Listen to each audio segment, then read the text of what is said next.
Namaskar students, welcome back to another lecture of your syllabus. So in this part of your syllabus we are learning the time dependent phenomena or electrodynamics, where the electric field or magnetic field are basically changing with respect to time. So in this case we have learned electromotive forces, then motional EMF, then I have introduced Faraday's law. Then in my previous lecture I have given the concept of inductance, in which I have covered mutual inductance and then self inductance.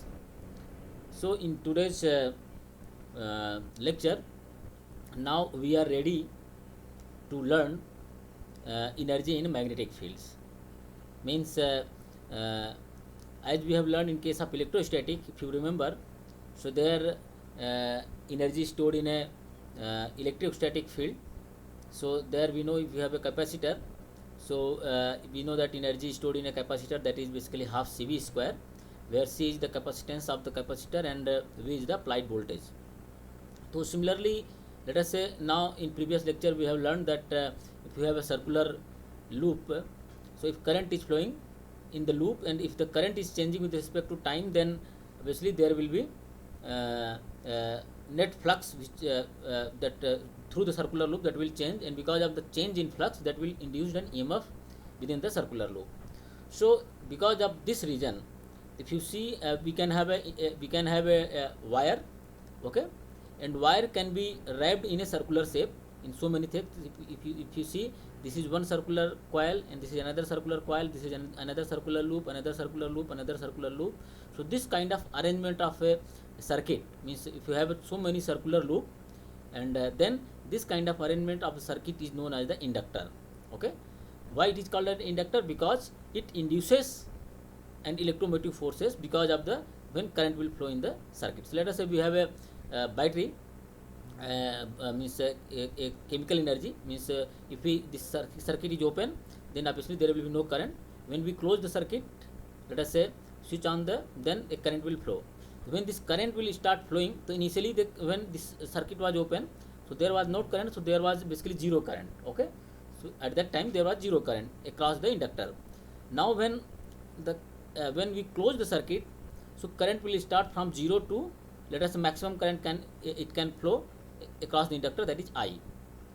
So from 0 to I, if you see that initially in inductor current was 0, when we have switched on the inductor, when switch on the circuit, the current is increasing from 0 to I.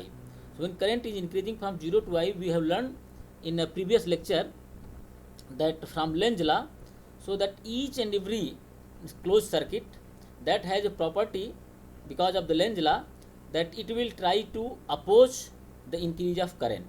Okay, so when current will increase, then the inductor, the circular loops which are present into the inductors, so they will oppose the increase of current. Okay, so that is from the Lenz law. So it means that this battery has to do, or somebody has to do some external work. Okay, it means battery or maybe you or we, any, means we have to do some external work to reach current, must to increase the current from 0 to I throughout the inductor. So that means if we have to do the external work, means battery is doing external work, so that means one can find out how much energy is stored, so in the inductor, in the magnetic field, because here when the current is flowing, so that is inducing an EMF, so obviously there is a magnetic field.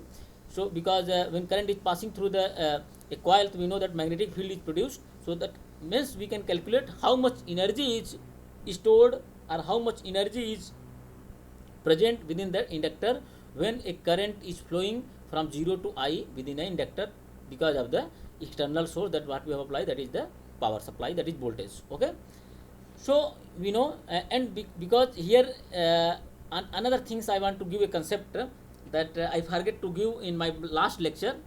So that was, if you remember, that inductance I have discussed in my previous lecture.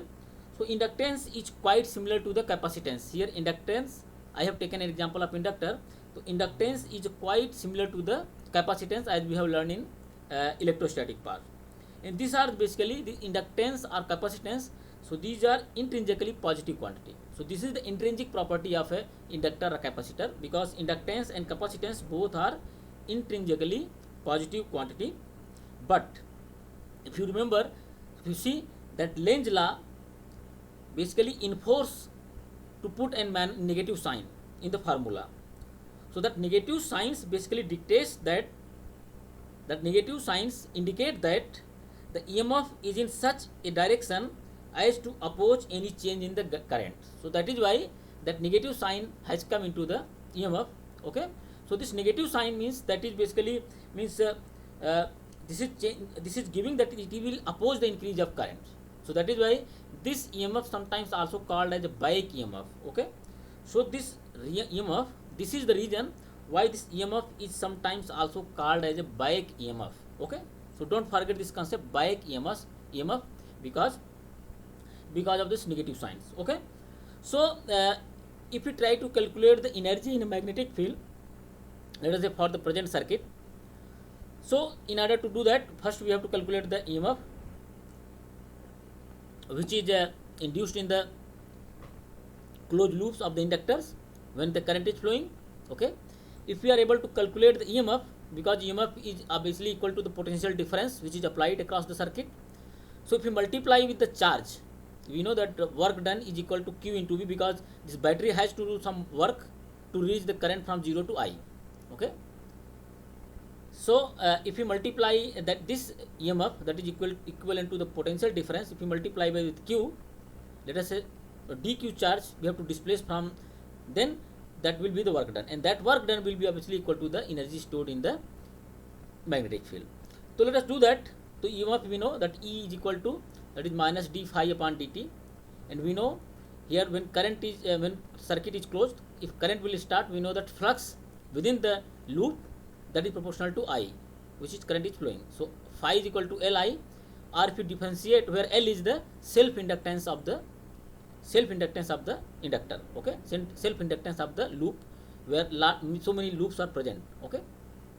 So if you differentiate with respect to time, so d phi upon dt, that will be equal to L di upon dt. Okay. So that means that is this formula indicates that as you change the current with respect to time, then flux in the inductor, the d phi upon dt, that flux is also changing in the inductor. And we have already defined that the change in the flux with respect to time, that is negative change in the flux with respect to time, that is basically known as the electromotive force, या EMF in the circuit. So EMF will be equal to, obviously that is equal to minus d phi upon dt, and this minus d phi upon dt, that is equal to minus L di upon dt. So that EMF in this particular circuit, that is equal to minus L di upon dt. Okay.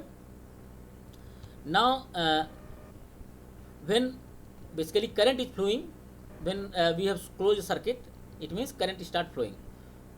When we say the current start flowing, that means a charge has to displace from one position to another place. So that is why current will flow. So let us assume that work done in moving a charge dq against this EMF, because this EMF means when current will flow, we have to work against this EMF which is generated within the, when current will increase, the EMF will oppose. So because that is why we have to do the work against the EMF. Okay. That is why this negative sign is there. So this dw will be equal to minus, that is obviously that is q into v, we know. So here q, I have taken dq, and v is equal to, that is potential difference, that is EMF, so minus e into dq. Okay. Because that w is equal to q into v, that is work done. So we can write dq is equal to minus, so this sign, and this EMF, that is equal to minus L di upon dt. Here I will put minus L di upon dt into dq. As I already explained, this negative signs indicate that we have to do work against this EMF. So this work may be done by you or done by the battery. Okay. So if you try to find out dw, in this case, if you put this values, so what we will get? This minus and minus sign plus. So dw is equal to L di upon dt, that is dq, or we can write L di and dq upon dt. Okay. And this dq upon dt, thus I have just taken this dq upon dt. So this dq upon dt, that is equal to di, that is current, rate of change of charge equal to current. Okay. So dq is equal to Li into di, I can write. Okay. So dw work done is equal to infinitesimal work done is equal to Li into di. Now if you want to calculate, let us say, current from 0 to I, if current is increasing from 0 to I, we have to attain the current. So that means W is equal to integral dW, and the limit of integral will be equal to current is increasing from 0 to I. So W is equal to 0 to I Li di. Here I di is there. So if you integrate, what we will get, that W is equal to half Li square. Okay. So now let us try to simplify the formula. So we know that phi, that is change in flux of B through any closed loop, that is equal to surface integral B dot dA. Okay, and we know that B is equal to, where the B is equal to magnetic field B, that is equal to del cross A, where A is the vector potential of the circular loop. Okay, so I have given the concepts of vector potential due to a circular loop, due to square, due to cylindrical. So all that I have given. So please revisit again if you have any doubt on these quantities. So we can write this phi B. So this phi B, that is change in flux. Okay, this will be equal to that is surface integral. I will substitute B at place of B, that is del cross A. Okay, so del cross A dot dA. Okay, so we know that from Stokes law, this surface integral can be converted into line integral. So this phi of B, that can be written as a line integral of closed path A dot dl. Okay, okay, the A dot dl. And earlier in previous page we have defined that this phi B is also equal to Li. This means this flux of B, that can be written as a line integral of closed path A dot dl, and this can also be written as a that L, that is self inductance of that particular loop into the current flowing into the loop. So that what I have defined. It means these two quantities are equal. So we can write Li is equal to line integral of closed path A dot dl. Okay. Therefore, if we try to calculate the work done or energy stored in a magnetic field, so we have calculated here that W is equal to half Li square. So if you go back, in place of Li, we can substitute that line integral of closed path A dot dl. So here W can be written as half Li square, or I can write half Li into I. Okay. So in place of Li, I can write this quantity. So W is equal to half, that is line integral of closed path, that vector potential A dot dl into I. Just in place of Li, I have written this quantity. Okay. Now what I can do, we know that definition of a current density, volume current density. So volume current density, that can be already I have defined in the beginning of the magnetostatic part. So that volume current density J is equal to, that is the di upon dA perpendicular, that is current flowing on the surface divided by the perpendicular area of the flow. Okay, or this di can be written as, that is J vector into dA perpendicular, or current I can be written as a surface integral J dot dA perpendicular. So it means in this equation W is equal to, here in place of I can substitute this value, that is surface integral J dot dA. Okay, so that is what I am going to do now. So if you do that, what will get? So in place of this W can be written half remains same, that bracket line integral of A dot dl. So line integral of A dot dl I have written. In place of I have just written this quantity, that is surface integral J dot dA perpendicular. Okay, so W can be written as half. This is the line integral and this is surface integral. Okay, so this line integral and surface integral, if you combine, so that will become volume integral. So that is why, and this dl and dA perpendicular means if you multiply dl and dA perpendicular, that means that is giving the volume of that particular bounded region. So that is the volume integral of that particular bounded region, and then this is A dot dl and this is J dot dl. So it means we can take a dot product of A and J, because both are vector, and this dl vector and dA vector will combine, and that will become volume integral. Okay, so I can write this half volume integral V A dot J in bracket, that is d tau. Okay, so now if you see clearly this equation, so can we simplify further this equation? So if you go back to the Ampere's law, we know that Ampere's law that del cross B is equal to mu 0 J, where J is the current density. Okay, or we can write J vector is equal to 1 upon mu 0 del cross B. Okay, this we can write, or W can be written as a, that is in place of J. Now I can substitute this value. We can write W is equal to 1 upon 2 mu 0 integral, that is volume integral vector A dot, in place of J I have written del cross B d tau. Okay, A dot vector del cross B outside of bracket, that is d tau, and that is volume integral. If you see, so here we have a 2 vector and the cross product of 2 vector, and after that we have taken the dot. Okay, that is the divergence of a divergence of a cross product of 2 vector. So if we take from the vector identity, we know the divergence of a cross product of 2 vector, so that can be written as B dot del cross A minus A dot del cross B. It means in place of del cross A dot del cross B, I can write these two quantities. So if you find out this value, that is A dot del cross B, that can be written as obviously B dot del cross A minus, so this quantity will come this side, and this quantity will come this side, and this quantity will come this side. So that is why I have done B dot del cross A minus del dot A cross B. And we know that del cross A, that is what? That is a magnetic field vector B. So that means B, this will become B dot B minus del dot A cross B. So I can write that is A dot del cross B is equal to B dot B minus del dot A cross B, and this B dot B, that is both are magnetic field vector and both are pointing into the same direction, means A dot B, A dot A, that is basically A square. Okay, so that is B square. Or you can one can write B dot B also, that is no problem, but we can write this B square. So if you put these values in place of A dot del cross B, so we can write B square minus del dot A cross B. So if you go back to the work done, that is W is equal to 1 upon 2 mu 0 integral A dot del cross B d tau.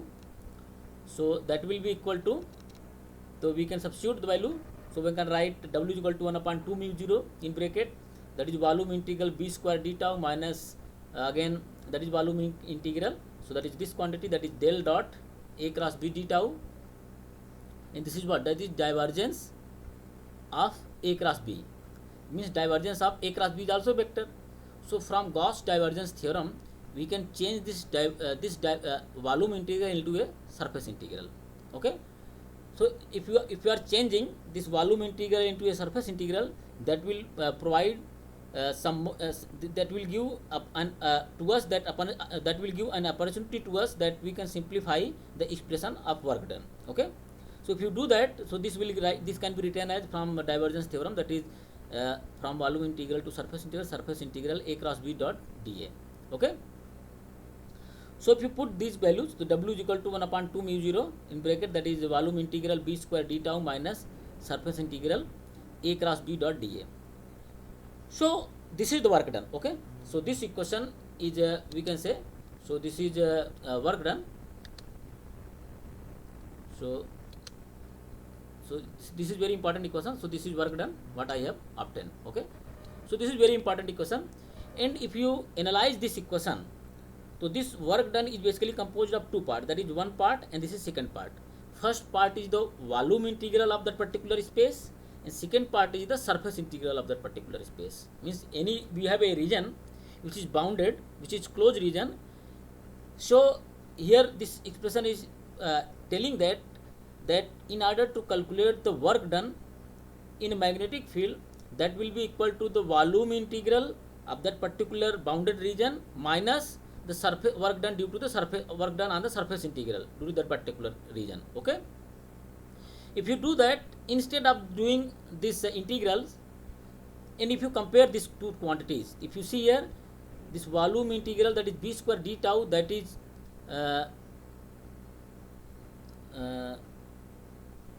sorry, so this is I think this I have written wrong.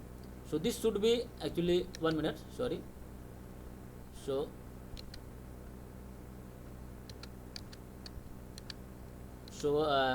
sorry for inconvenience.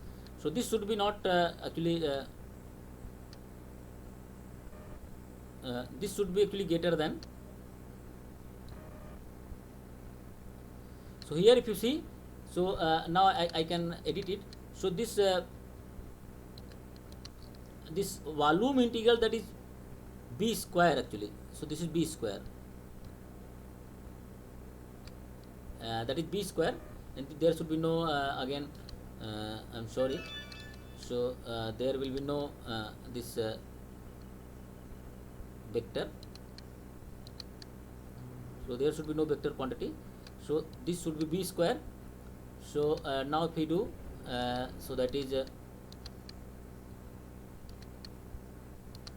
so this is b square. Okay, so this is b square. So volume integral of b square d tau. So this is basically much greater than surface integral. Okay, so that is surface integral a cross b dA. And if we do, it means if we integrate that particular space, okay, volume integral in comparison to the surface integral, so this volume integral is much greater than surface integral, or rather than doing this integral in separate form, what we can do, if we integrate this part, that is volume integral for all space, okay, for a given all space, then this surface integral can be neglected.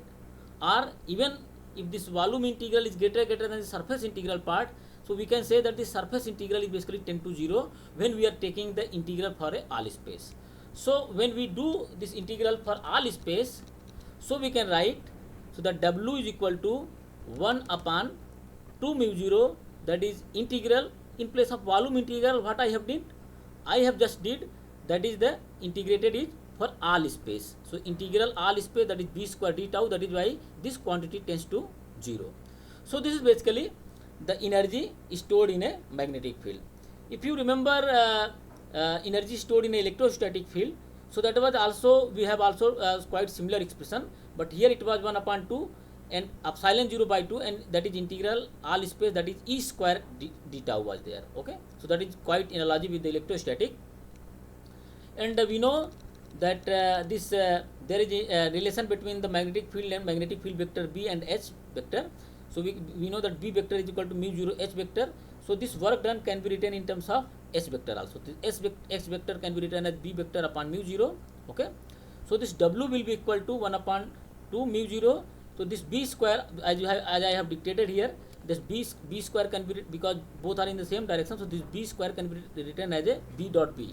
So this b square, okay, so this b square can be written as a vector b dot b. Okay, because both are in the same direction, so they are making the same 0 angle. So that is then we can write that is this. Okay, so that is why what I am doing now, so in place of b square I can write 1 upon 2 mu 0 b dot b d tau for all space, and then I can take this mu 0 inside the integral. So the 1 upon 2 integral all space, this b upon mu 0 dot b vector into d tau. This b vector upon mu 0, that is exactly equal to how much, that is h vector. So we can write w is equal to, in this way if we write, so this w will be equal to half. Okay, so that will be half integral all space h dot b d tau. So this is the work done. Okay, yeah, work done, and we know that work done is equal to the energy stored in a magnetic field. So this is basically very important equation. So this is energy stored in a magnetic field. If your energy, your medium is some matter inside, so that inside matter we know that h can, there will expression of h will come, so that can be written w is equal to half h dot b d tau, that integral all space h dot b d tau. Okay, so thanking you very much for listening. If you have any doubt, any suggestions, any comment, please feel free to write on YouTube channel. Thanking you very much.